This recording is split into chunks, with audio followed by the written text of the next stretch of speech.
Yogena chittasya padena vacham malam sharirasya cha vaidyakena yopakurotam pravaram muninam Patanjalim pranchaliranatosmi stuve Patanjalim vyasam shankaram cha munitrayam kartra sutrasya bhashyasya kramad vivaranasya cha. This is the last in this series of classes on the Patanjali Yoga Sutras. So the last sutra, as we read last time, but we didn't discuss. The last sutra is Purushartha Shunyanam Gunanam Padiprasavaha Kaivalyam. So this part of the sutra defines liberation, or what we call the highest spiritual realization according to yoga tradition. And there is an alternate definition given, Sarupa Pradishtava Chidishaktihi iti. So we will discuss this now. This is the sutra, and the sutra becomes very important, especially when we read Vyasa's commentary. So I shall read and discuss Vyasa's commentary, which are, many of Vyasa's statements are very profound, and they give you in a nutshell the metaphysical concepts of Yoga Sankhya system. Before this sutra is discussed, Vyasa introduces the sutra, that is Bhashim Gunadhigara Krama Samapto Kaivalyam Uktam Tatsurubham Avadhajite. So formerly, in daily sessions, we said that before the termination, the culmination of these operations of the sutras, the state of liberation is attained. So the sutra itself needs some explanation. So you find some words here, Purushartha Shunyanam. Purushartha. Purushartha means the fundamental human purpose of life and activities. What are the fundamental goals in human life? So Patanjali divides the fundamental goals of human existence into two categories. One is bhoga, the other is apavarga. So you find these terms used in Vyasa's language. Bhoga implies our natural human instincts and desires, and our efforts and the methods that we employ to achieve those goals. For example, money, wealth, status, prosperity, health, and so on. Profession, job, everything. All these are included under the category of bhoga. So it is called Purusharthas, the first three Purusharthas in both Vedic and also in the Vedantic and also in the yoga tradition is called Dharma, Artha, Kama. These are the first three Purusharthas, one category, called Bhoga. The empirical purposes, the empirical goals of human life. Wealth, status, prosperity, money, health, reputation. All these are the natural desires of human beings, and all people work hard to obtain these goals in their life. They work hard to make money, to make themselves happy. Then we also want some good name, so we work hard to get reputation, and we also want some status. But the tradition tells us that it is okay, it's perfectly okay to work hard to achieve these desires, to fulfill these desires, worldly desires. But when you pursue this path of fulfillment of worldly desires, you should remember that our efforts and our activities and desires should not violate the principles of Dharma. Dharma is the restraining, the regulating, ethical, moral, and very often it could also be the spiritual principle that we have to follow, that should guide, that should regulate our activities. So, now, Purushartha Shunyanam, what does it mean?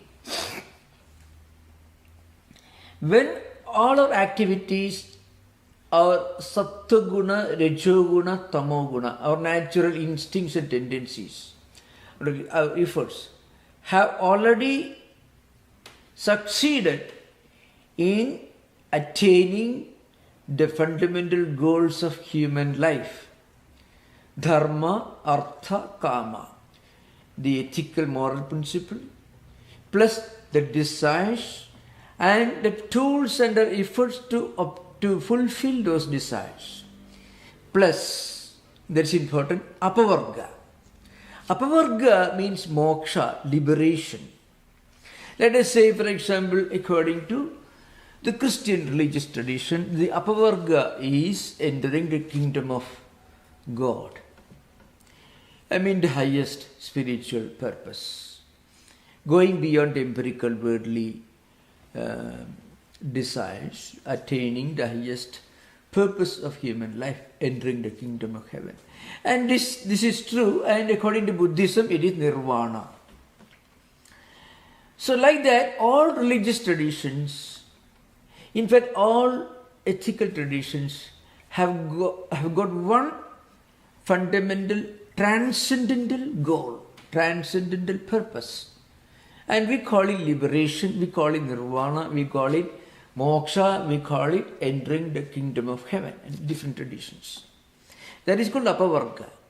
Now, Patanjali says all the activities of these human tendencies and temperaments, which are included in three gunas, sattva guna, rajo guna, tamo guna, are to obtain these goals, bhoga, dharma, artha, kama, that means worldly desires and their attainment, without deviating from the path of dharma, along with dharma, plus the transcendental, supreme, spiritual purpose, liberation.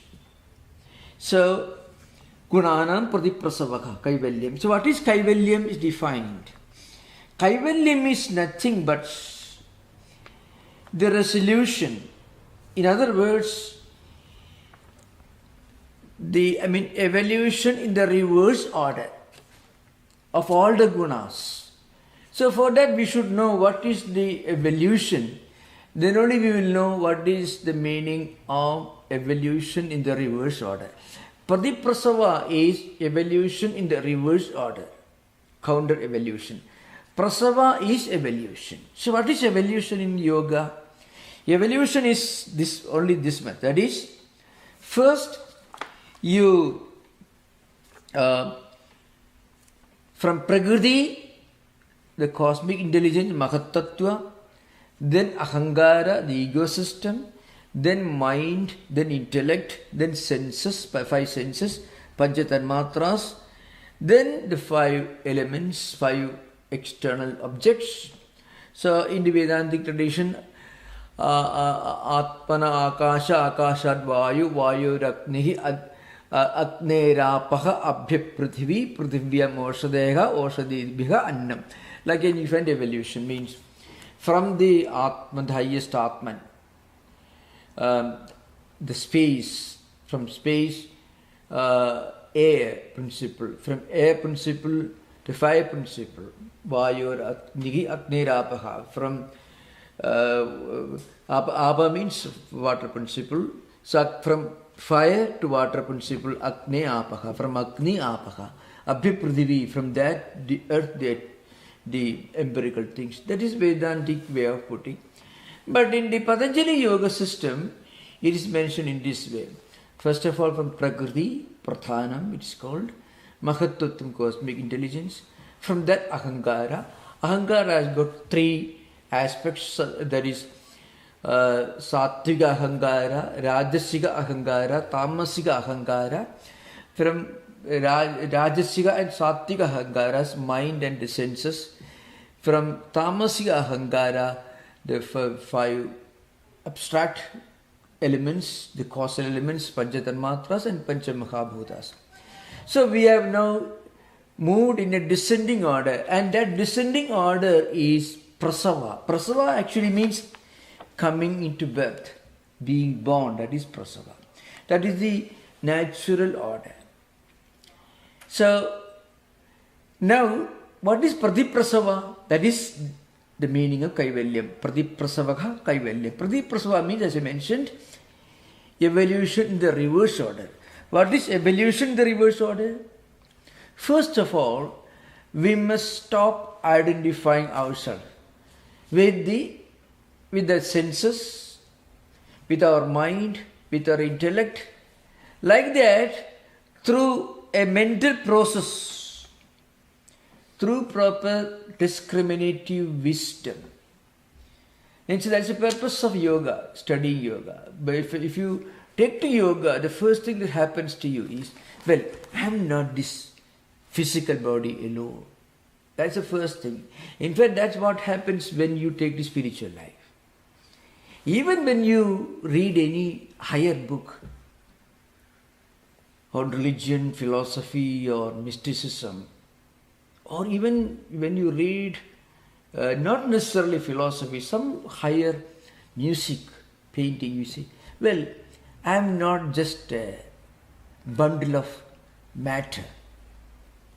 I have something much more in me than a tree or a rock. I am something much more.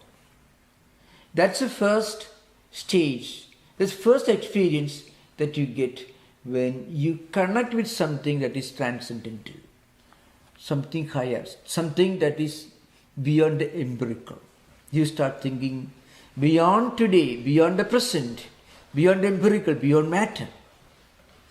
That is actually the beginning of the Pradiprasava, counter evolution. We are evolving in the reverse order.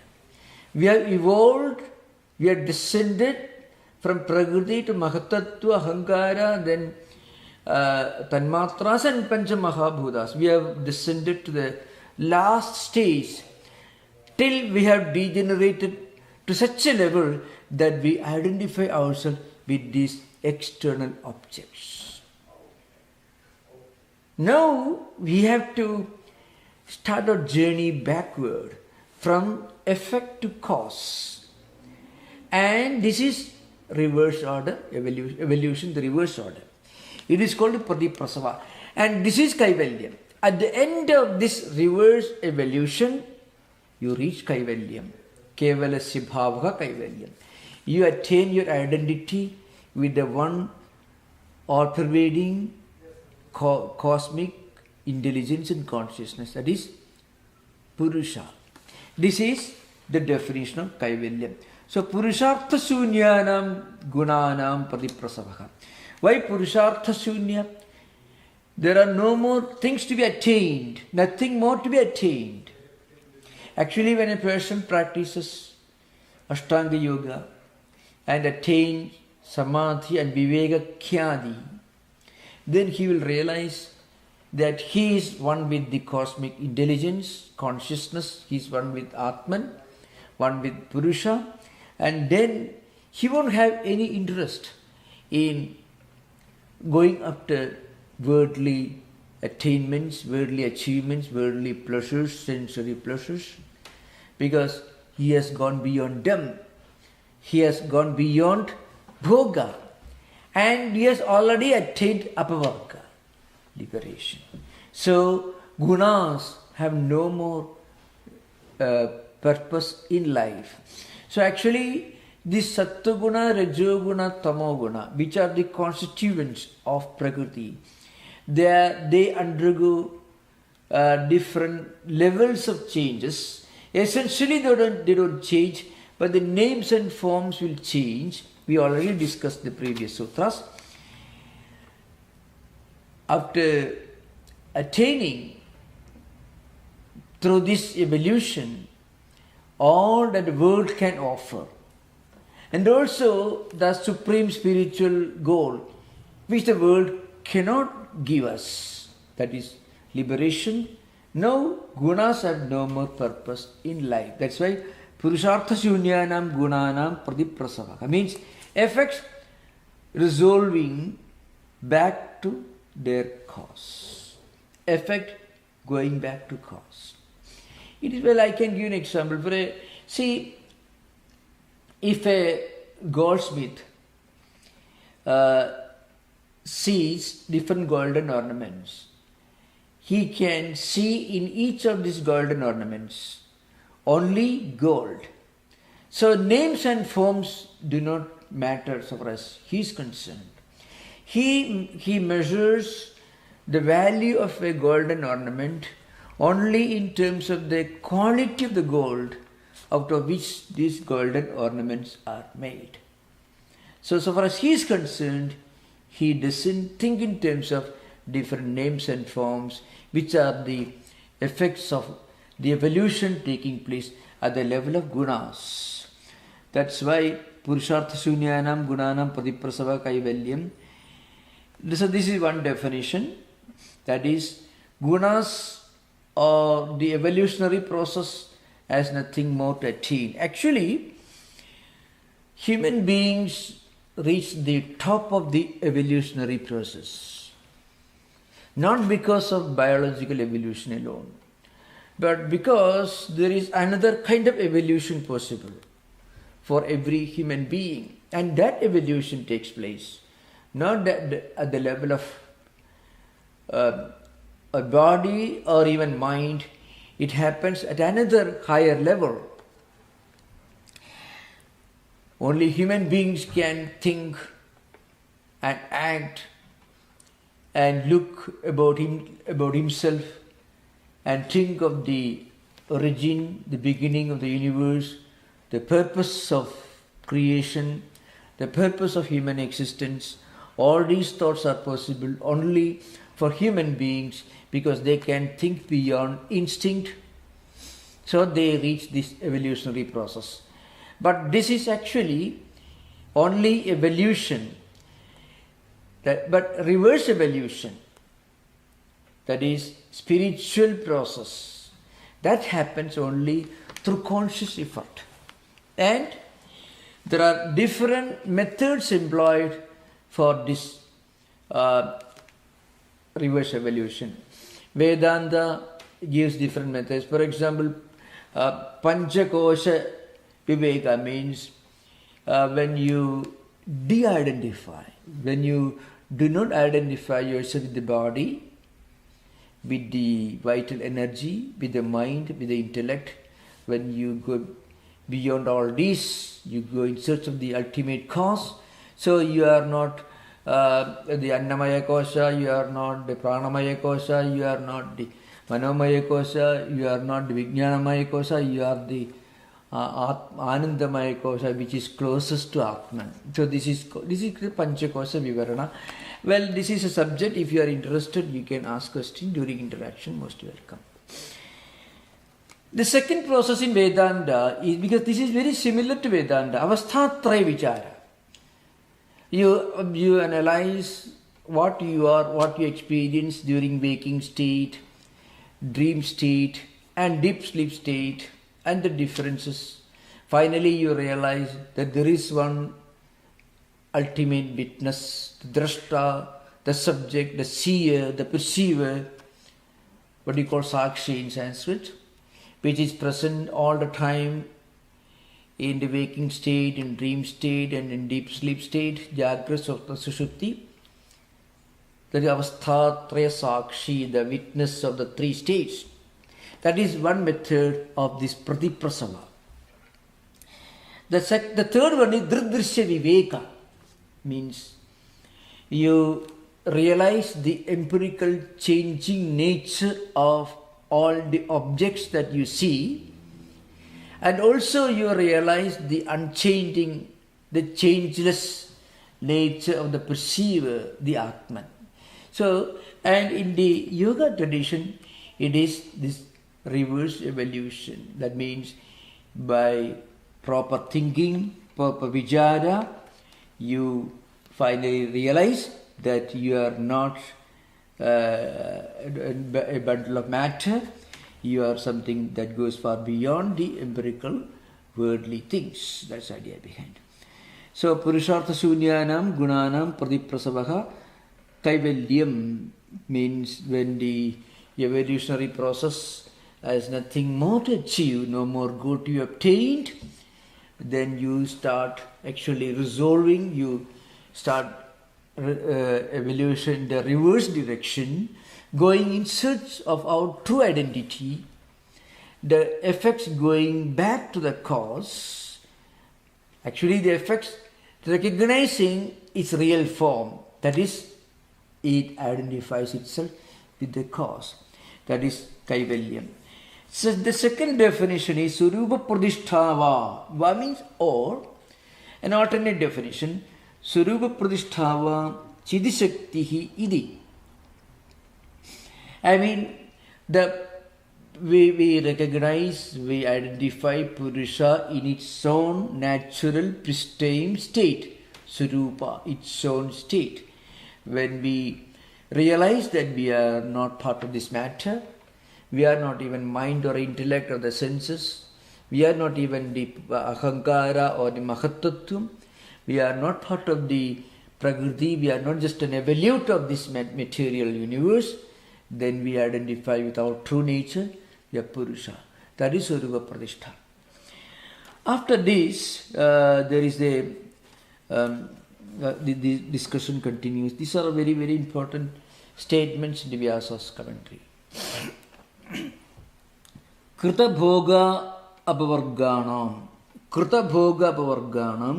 purushartha shunyanam yat pradiprasavaha karyakaranatmanam gunanam tat kaivalyam. So kaivalya is defined here. That's actually is an expansion of the sutra. Krita bhoga apavarganam means bhoga, dharma, artha, kama. Dharma means the regulating, guiding principle. That is dharma. And artha means the tools that we use, the instruments that we need for attaining our desired goals. And kama is the purpose or the empirical worldly purpose for which we are working. And all our efforts in search of fulfilling worldly needs should be according to the principles of dharma. So dharma, artha, kama, together called bhoga. Apavarga is the transcendental goal, that is liberation, moksha we call. As I mentioned, really in every spiritual tradition, there is this concept of some higher transcendental state, a desire to look beyond this world, a desire to identify ourselves with something not of this world. Actually, if a person thinks of himself only in terms of this world and the problems of life in this world, life will be miserable. Actually, we are actually disinheriting ourselves from our heritage. So yoga and Vedanta will tell you, no, you are something much greater than this matter, much greater than this body. So the purpose of both the empirical and the transcendental, all those goals are attained. So there is no more any goal to be obtained. Then you actually start thinking and you identify yourself with your Atman. Pratiprasavaha karyakaranatmanam gunanam tat kaivalyam. So these gunas, which are of the nature of being a cause and also producing an effect, they go back to their real original nature, and that is pratiprasavaka. Now remember, this is actually a mental process. So yoga is not some kind of a physical exercise. Physical exercise does form a part of yoga training. Asana, for example, that is a physical. But there again, it is training the body in such a way that the body can remain in a state of concentration without any effort for a long time. That is sthira sukham asanam. Sthira means for a long time. Sukha means without any internal conflict or disturbance. Even for the body to cooperate when you want to meditate, the body should have some degree of health and should be in a good state of conditions. If the body has a disease, then you won't be able to meditate, you won't be able to practice many of the early disciplines in yoga. Once you reach a higher level of yogic life, then you can dictate your body. But at the beginning, body will dictate to you. If you have got any health problem, you won't be able to sit and concentrate. The body will disturb the mind. So body will drag our mind towards itself. But as you progress in spiritual life, mind can dictate terms to the body. That's the main difference between an advanced spiritual practitioner and a beginner. A beginner has to obey the demands of the body. But an advanced spiritual seeker can tell the body, no, you sit there, you meditate. Because mind can dictate terms to the body. That's what happens when you practice yamas and niyamas, asana, pranayama, pratyahara. Pratyahara is actually a process of mind telling the body, no, don't go there, come here. You don't allow your senses to drag your mind to its external thing. That is pratyahara. So, Sarupa Pradishta. Sarupa Pradishta punaha buddhi sattva anabhisanthat purushasya chidisaktireva kaivalya. So what is Sarupa Pradishta? What's the meaning of being established in its own pristine, pure nature? It means punaha buddhi sattva anabhisanthat. Then you are no more connected to your buddhi. You are completely disconnected with your mind and buddhi. Because you identify yourself with Atman, with something not buddhi or mind, because buddhi and mind are evolutes of Prakriti. You have gone beyond all that. That's why a highly advanced spiritual seeker, he doesn't have to work hard to meditate or to repeat japa or holy names, because his mind is naturally immersed in spiritual practices. At the beginning, we have to use a lot of persuasion. We have to use a lot of force to compel our mind to cooperate. Our mind will not cooperate. But if you advance further and further, mind begins to cooperate, which means mind is slowly getting liberated from the prison of body. And as you go further, even you transcend even mind, you get disconnected with mind and buddhi.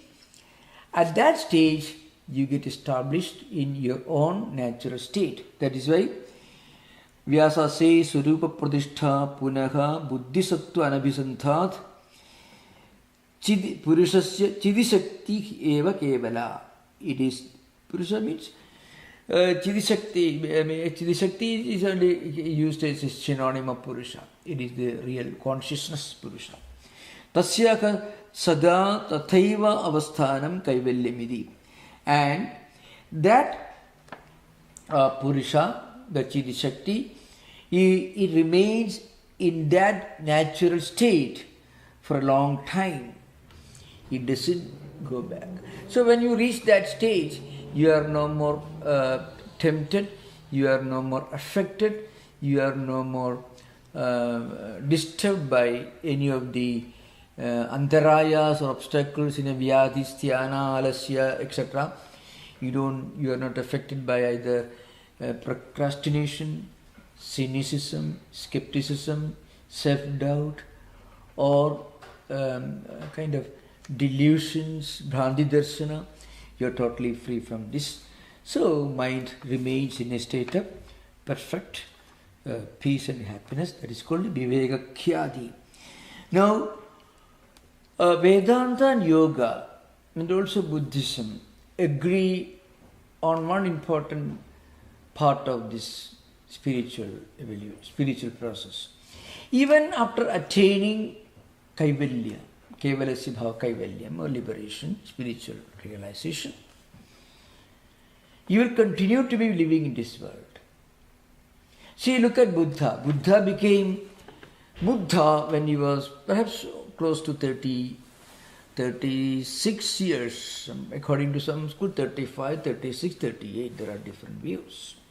But he lived up to 80 years.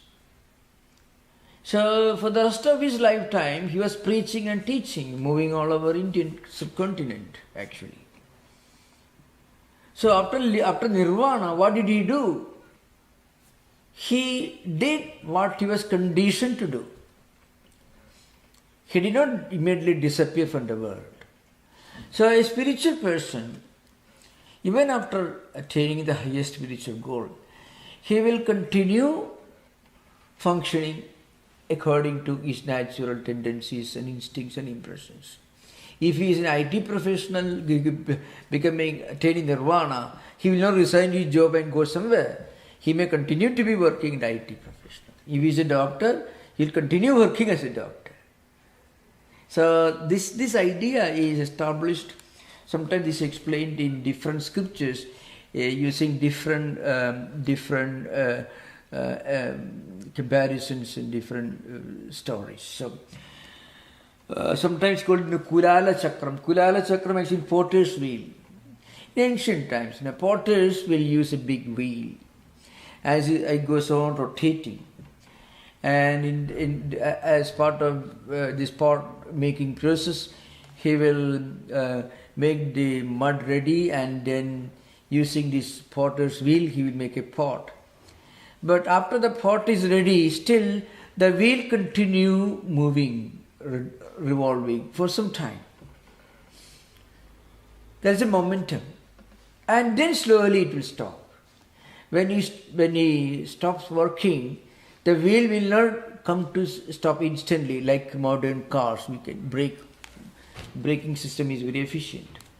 But in ancient times, the potter's wheel is called Kulala Chakram. Kulala means a potter. He will be rotating this wheel. So even after he has stopped rotating, the wheel will move for a little longer, for maybe for a minute or two, continue revolving. Like that, a liberated soul will continue living in this world. He will continue doing his work, but he will not be affected. In Vedantic tradition, they say he will continue working in this world propelled by his own prarabdha karmas. Like the karmas which are responsible for the present embodiment, it will continue functioning. It will continue to be effective in determining his tendencies and actions. It will continue. But then slowly it will stop. So, Iti Sri Patanjali Yoga Shastre Sankhya Pravajane Vaiyasike Kaivalya Pada Chadurtha. So the Bhashya comes to an end. Now, in a few minutes I shall try to make a short synopsis of this class, the Yoga Sutra, because I already done it many times. Every time when we have some interval, I actually recapitulated, made a revision of the previous text, but still just for a few minutes. So we should remember this yoga book has got 4 sections, 4 chapters, as you know, and 195 sutras divided into 4 chapters. And some of the subjects discussed Kriya Yoga, as I mentioned. Kriya Yoga is mentioned in the Sadhana Pada as the kindergarten of yoga practice. Doing something good, tapaswadhyaya ishwar pranidhanani Kriya Yoga. Austerity or chanting some mantras, verbal symbols, or any kind of spiritual practice, devotional practice, or karma yoga. This is how we enter spiritual life. Doing something sensible, meaningful, something good. When do we start this? So the first sutra, Samadhipadami Atha Yoga Anushasana. Atha means when you reach a stage where you don't find much meaning in these earthly empirical activities and this going on this rotating transmigratory cycle of birth, life, death and rebirth, enjoying and suffering, it goes on like that. So when you start thinking, well, what's my true nature? What's the real purpose of human life? Am I something other than, something higher than this object which is part of this transmigratory cycle? Then you turn to yoga, yoga anushasana. And then yoga chittavritti nirodha. Yoga is defined as chittavritti nirodha.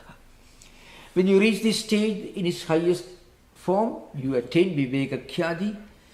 I mean, you attain this asamprajnata yoga, asamprajnata samadhi. Before that, and this is discussed in the light of dukkha, chadurvyuha, means the bondage, dukkha, and its cause, and the process of removing the dukkha, and also the method, that is yoga practice. And then Ashtanga Yoga is discussed, which is one of the most important parts of this Ashtanga Yoga. Yama, Niyama, Asana, Pranayama, Pratyahara, Dharana, Dhyana, Samadhi. A number of ethical and moral disciplines which are included in yamas and niyamas. And then some physical exercises may be meant to make our body a fit instrument for this spiritual journey. And then pranayama is recommended only as a means for attaining self-restraint and sense control, but only after being fully established in yamas and niyamas. Then dharana, dhyana, samadhi as a higher method, that is 5th, 6th and 6th, 7th and 8th stages, dharana, dhyana and samadhi, called samyama. 6th, 7th and 8th, dharana, dhyana and samadhi. And these are internal processes, different levels of meditation, beginning with dharana. As a result of this, you attain samprajnata samadhi, and as samprajnata samadhi, when you attain this viveka khyadi, you naturally realize that you are not part of this empirical material world. You are something much more than that. That's the purpose of yoga practice. I think we have dealt with the subject fairly elaborately, and then before concluding, just a few announcements which I already made earlier in the beginning. After today's class, today is 10th, there will be no class on 17th, the coming Sunday. That means the next class will be on 24th, the following Sunday, 24th of this month, April. So, we will take up a new subject at the request of many devotees and well-wishers.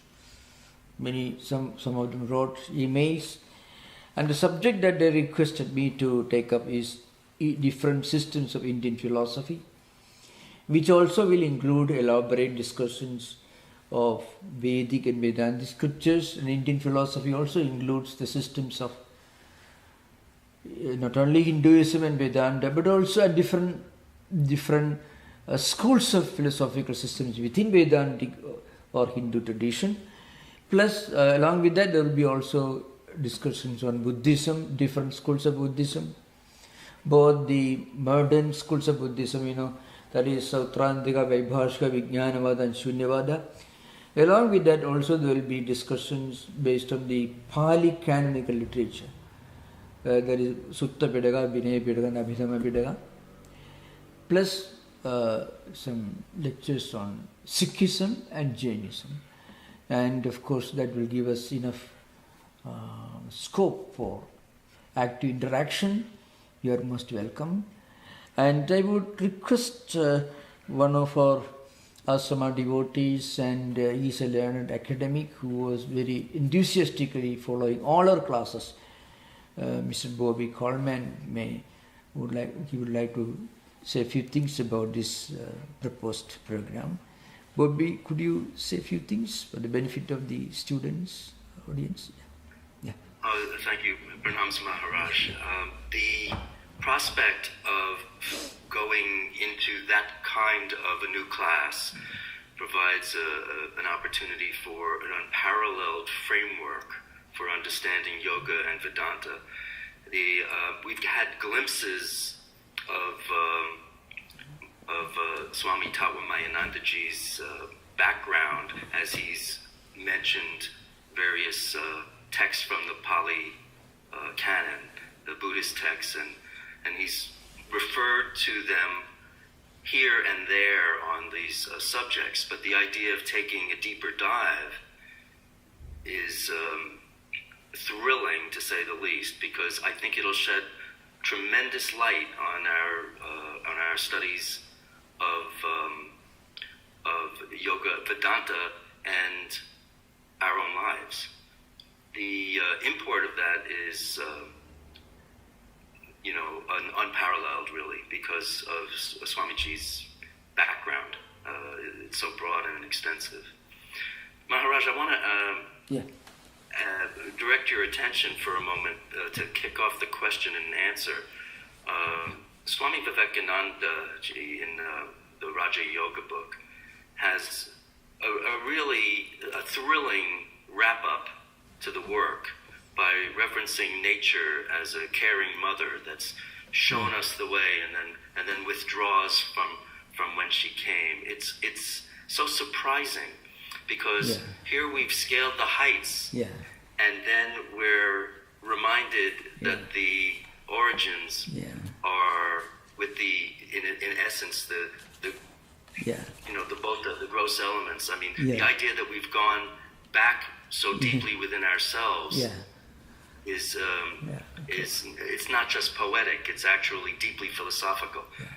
Can you expound on that a little bit as part of our last session? Here the Prakriti is our dear caring mother. So mother is taking you to the ultimate goal, and then she herself doesn't go there. She comes back and there are others waiting in line. She wants to take each one of her children to this higher goal. Actually, this is an interesting interpretation of the whole process of human life, really speaking. See, all of us can resign ourselves to the care of this mother nature, really. Here, remember, so Swamiji uses the word nature. I don't have complete words with me right now, but I remember distinctly. Swamiji uses the word nature in two different meanings. One meaning, this all-caring mother nature, who is our own mother, who takes us step by step to the highest spiritual goal, and then she doesn't remain there. She comes back and the others are waiting in line, and she takes them also step by step to the ultimate goal. That means you should go beyond nature. So there are two meanings in which nature is used. First of all, spirituality is fighting against our nature. There you find some such expressions in complete works. What is fighting against nature and also respecting a caring mother is also nature. So one point, in one sense, nature means instinct. So actually spiritual life is nothing but fighting against some of our natural instincts. In that sense, nature is used. So it is actually fighting against our normal biological, physiological nature. Then only we can actually regain our spiritual identity. So when we place ourselves at the care of this mother nature, Prakriti, we are actually beginning our struggle against the other nature, our physical nature. Nature means instincts, the natural tendency of a person to interpret life just as an occasion for enjoyment, material enjoyment, natural instincts. That's the instincts, at a level of instincts. Every person, normally all human beings, most of the human beings, they are forced to look towards some higher goal only when they are compelled by nature. Nature sometimes catches you by the throat and will force you to open your eyes, look around. This is not what you actually thought it is. So, such situations will arise. Then only we think, Atha Yoga Anushasana, we turn to yoga. So, when you turn to yoga, we are actually placing ourselves at the care of mother, this nature. But that also is the beginning of our fight against our own lower instincts. So in Vivekananda's complete work, sometimes you find fighting against our nature, means fighting against our lower instincts. Because in language is a problem. So once you understand the implication, the language is not a problem. Otherwise language can be highly misleading. So Swamiji uses the word nature in two different senses. Here in his interpretation, in the last sutra, Swamiji says the Prakriti is itself is mother nature. Prakriti, see, just like a mother who is talking to a child who is crying. The child wants to play with toys and candies, and maybe the child is sick. And mother knows that if he eats too many candies, it can affect his health, the child's health, his or her health. But the child will not stop crying. So mother just takes the child, takes her go to a big market filled with candy shops selling sweets, let us say, and maybe giving him few chocolates. Then the child cries because his stomach pain and health problems. No, mother, no, please don't take me back to my home. So mother takes her to home. So this is what is happening here. So the bhoga, it's a bhoga apavarga. Remember bhoga and apavarga. Bhoga is candies, toys, kept in these markets, which we want to go to the market, we want to buy candies and toys. That's the natural instinct.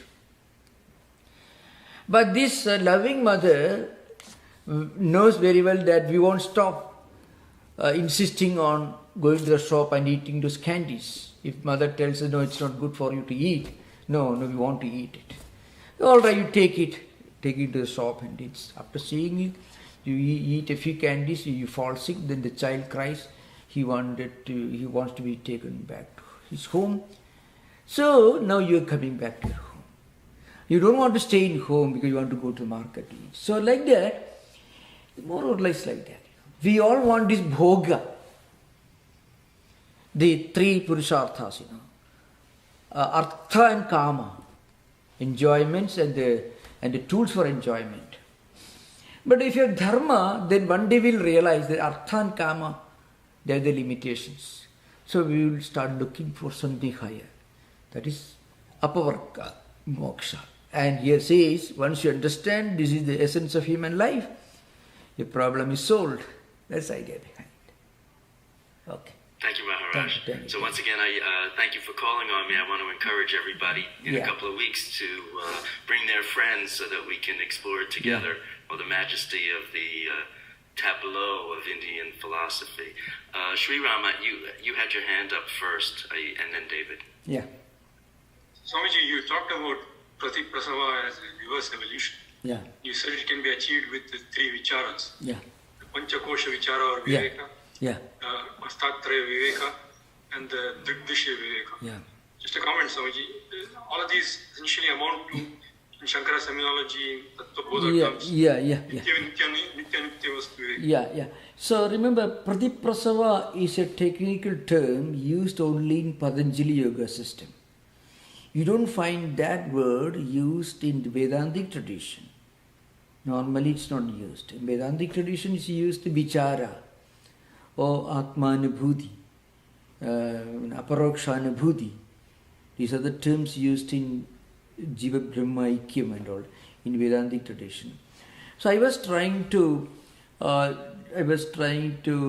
drive home the idea that the yoga equivalent of this Atmanubhuti or Parakshanubhuti, this ultimate higher experience, is Pratiprasava.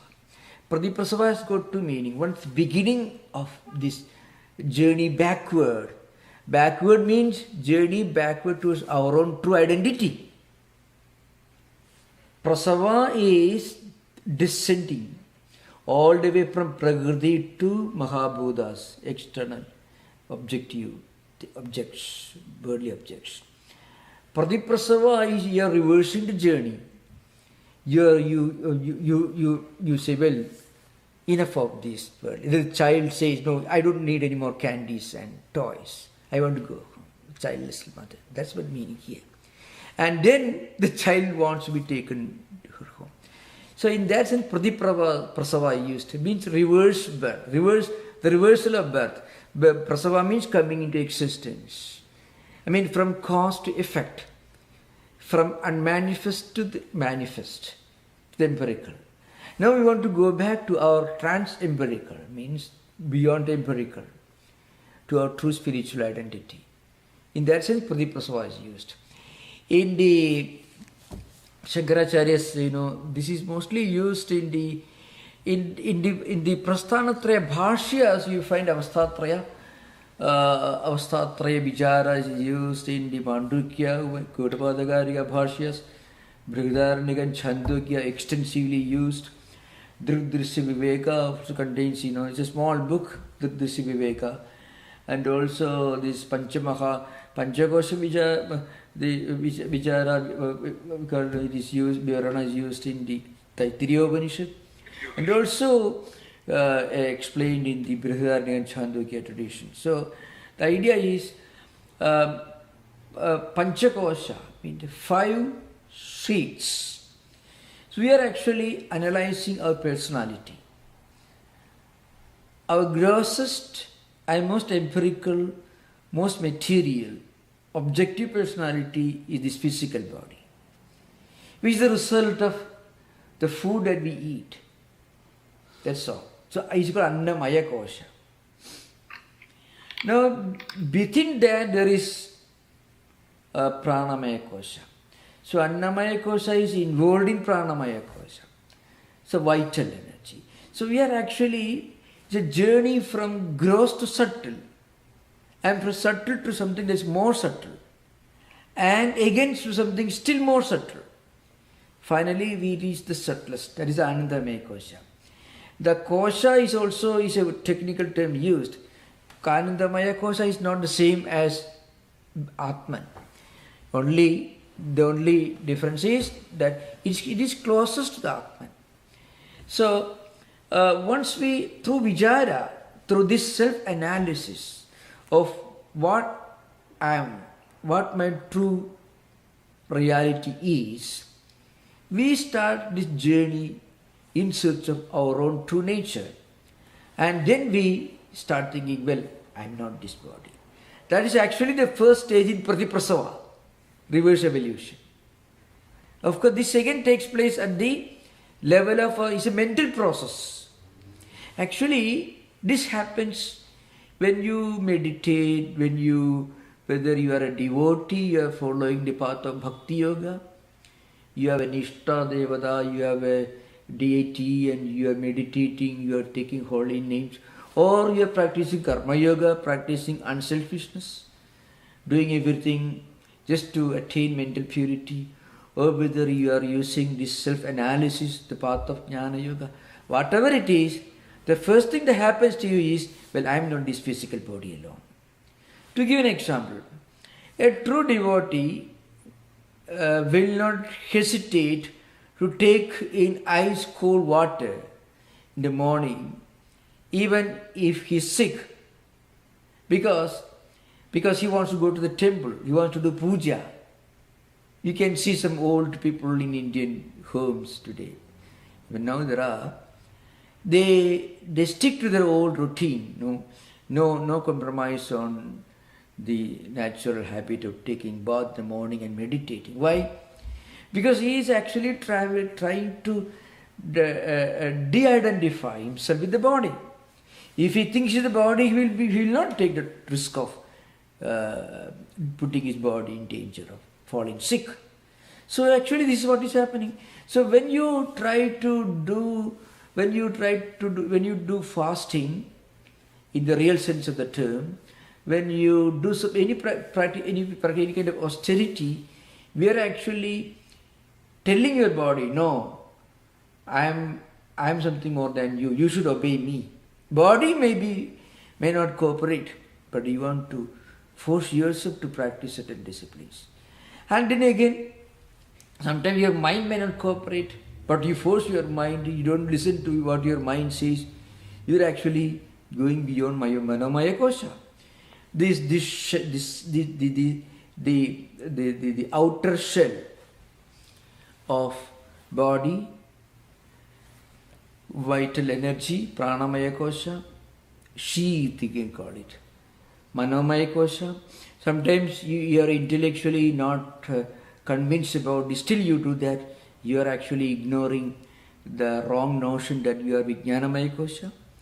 And then when you do any spiritual practice, fasting, reading scriptures, something you do, if you analyze religious rituals as physical activities, it will be dangerous to do that. You may think they're totally meaningless.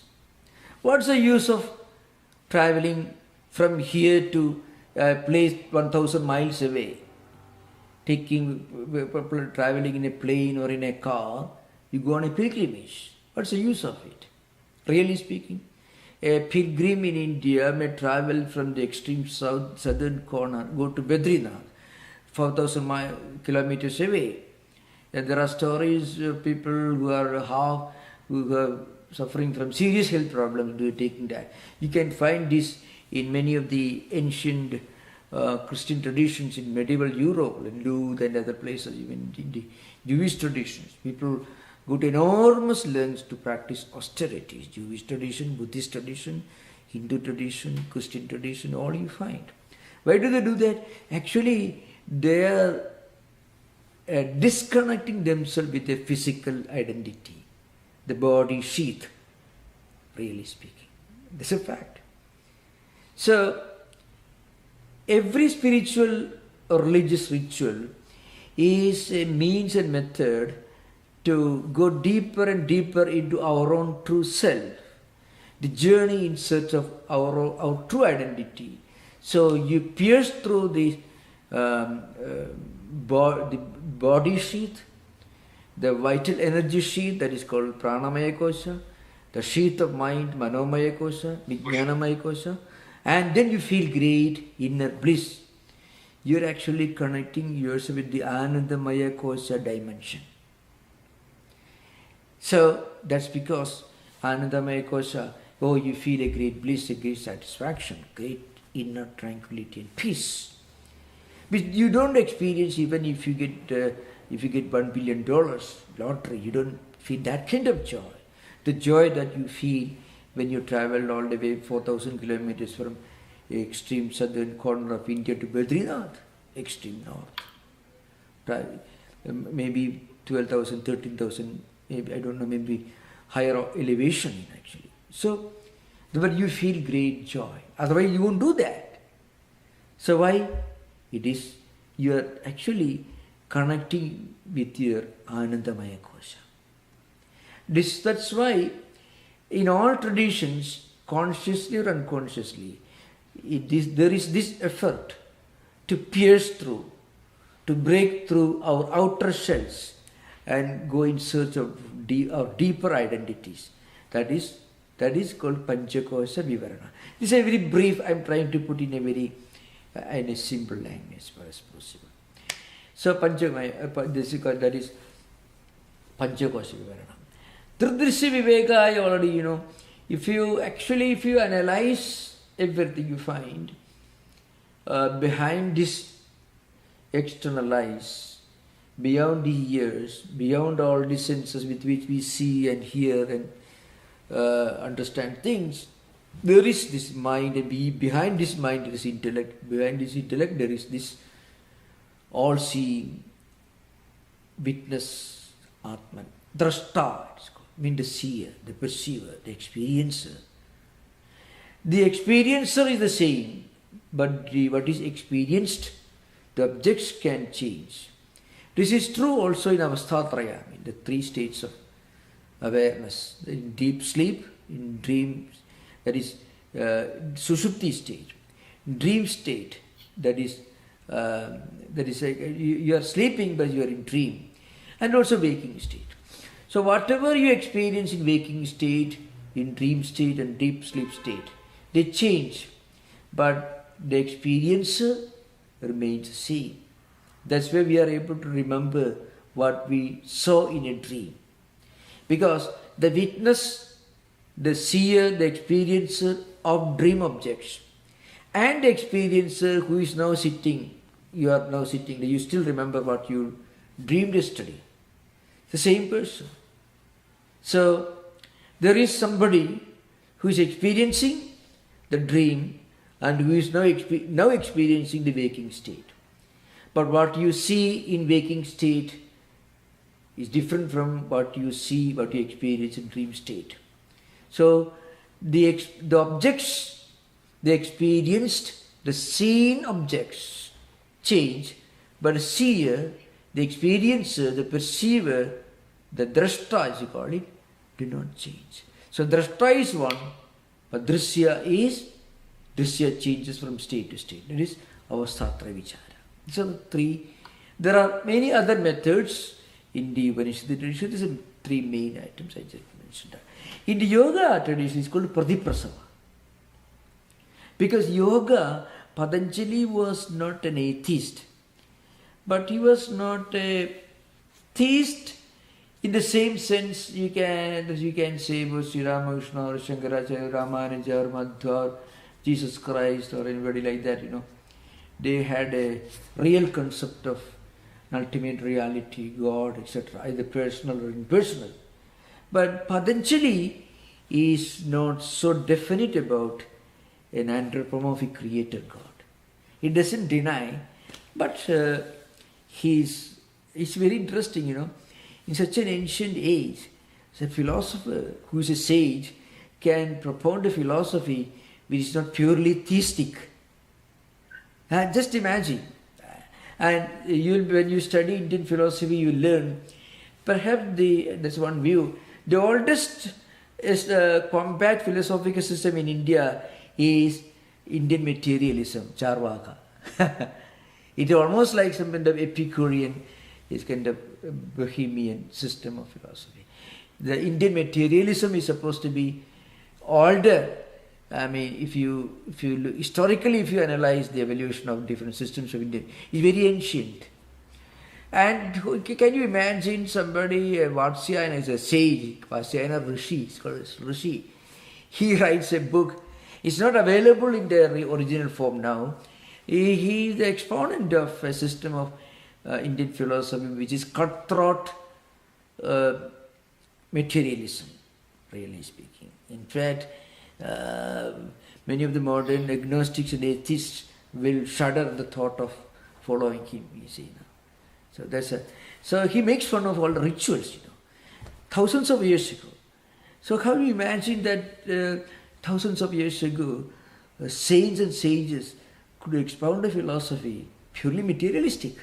And there was no quarrel. They were not persecuted. They were not given postmortem recognition, after persecuting. No, nothing. They were recognized. That's interesting thing. Okay, thank you. David, that's what you wanted to say something? Yeah. Well, I have quite a few questions, but I'm trying to figure out which one to ask.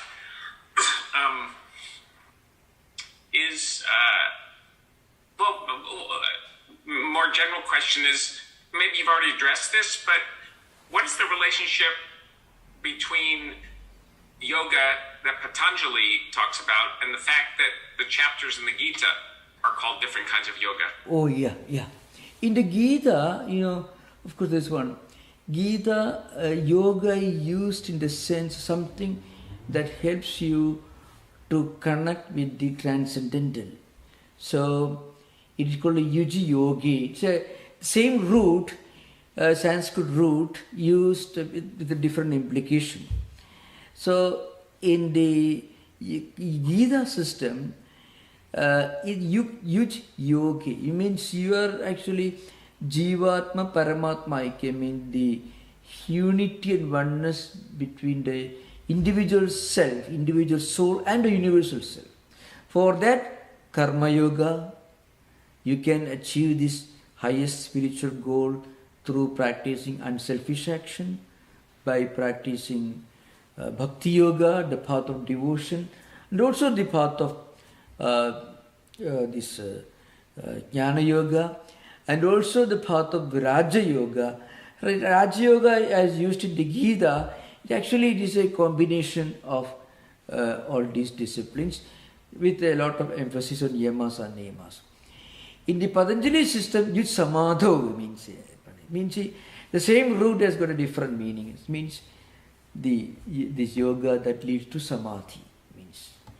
So when you attain the samadhi, you attain the chitta vritti nirodha. You go beyond our chitta vrittis, all mental waves, mental tendencies, all samskaras are transcended. You attain your true identity, samadhi. So the same Sanskrit root, same word which has got two roots according to Panini system. Yuj samadho and yuj yogi. Yoga means union. Samadhi means samadhi. But is it known which one was used first? The yoga, was yoga the term used in Bhagavad Gita first or first by Patanjali? Yeah. Patanjali system is relatively modern compared to Gita. Gita is very ancient. Bhagavad Gita is much more ancient, really speaking. Patanjali system is relatively modern because maybe it's around there are different views depending upon the sources, maybe 1200 BC or some people say it is even less ancient, maybe 900, 800 BC and so on. Gita, of course, more or less, Gita's time is historically more or less corroborated. 336 BC. That's one of the dates, according to historian, one of the dates fixed for Mahabharata war. So it is, it is much more ancient. Gita is much more ancient. Remember the Gita that we get today in all this commentary, it became so popular only because Shankaracharya wrote a commentary. Gita is part of Mahabharata. Mahabharata is very ancient. Much more ancient than Patanjali Yoga Sutras. In Sanskrit tradition, there is an interesting thing. If you find more complicated verses, metrical forms, they are more ancient. The more complicated works are of recent origin, and the more simple metrical forms are much more ancient. So, and antiquity can be understood by judging whether that particular verse is simple or not. If it is simple, it may be very, very old, very ancient. If it is something Valmiki Ramayana, very old, simple language. Gita is very simple. Bhagavad Gita is very simple. Mahabharata is also relatively simple. Bhagavata Purana is relatively modern compared to Mahabharata and Vedas. Very, very complex metrical forms and very complex grammatical formations you find in Bhagavata Purana. So more complex forms of poetry are relatively modern, and less complex, more simple forms of poetry are much more ancient. That's the idea. Yeah. May I interject with a quick question? Yeah. So the Mahabharata was written by Vyasa, correct? Yeah. And Vyasa commented on Patanjali Yoga Sutras. That's not the same Vyasa. There are many Vyasas. Oh, different. Sorry. Oh, sorry. Yeah. This language is very complicated, really. Vyasa's language, it's not very complex, but it is Mahabharata is much more simple. But this Vyasa is not Krishna Dvaipayana Vyasa. This Vyasa could be different, you find the Vyasa could be different. So many names are there. Mark, your hand is up. You're next. Yeah. Pranam Maharaj. Yeah, namaskar. We've been talking about the three gunas, and we have sattva, rajas, and tamas. Yeah. And it seems easy to understand how rajas, passion, can bind us, tamas, inertia, that also binds us. Yeah. But somewhere I've read that sattva also binds a person. And it's hard for me to understand how the quality of purity would bind someone. Yeah. But if it does, could you explain why it does? Yeah. Of the three gunas, the lowest is tamoguna and the highest is sattva-guna. But sattva-guna also can be bondage. But it is a bondage that can actually help you to liberate. It can also help you indirectly to get liberation from bondage. Sattva-guna, the characteristic of sattva-guna is you are capable of doing things, but you are not disturbed. Rajoguna, a person who is full of Rajoguna, will be very active, very ambitious, very disturbed, getting angry if things don't go well, be extremely happy when everything is fine. He will never remain inactive. Lot of energy, lot of enthusiasm, lot of attachment, lot of ambition. That is Rajoguna. These gunas can be understood only by the external manifestations, outer manifestations. Tamoguni, a person who is into tamoguna, he is ignorant, inactive, but he is not inactive because he doesn't want things. He is not willing to put up the effort to attain what he wants. So, nidra alasya parmadoktam tat tamasam udakaram, Gita defines. So, it's a kind of allegoric language, sleepishness, laziness, and also total confusion and delusions, and also being under wrong notions. So, inertia, laziness, insensitivity, inactivity, at the same time full of desire and ambition, and total unwillingness to work hard to attain, to fulfill those desires. That is tamoguna. A Rajoguni also has plenty of desires, but he works hard to obtain those desires. So he is very much into action, ambition. A sattva-guna, a person endowed sattva-guna is, he is capable of and ready and willing to work hard, to do great things, but he can also remain calm and quiet.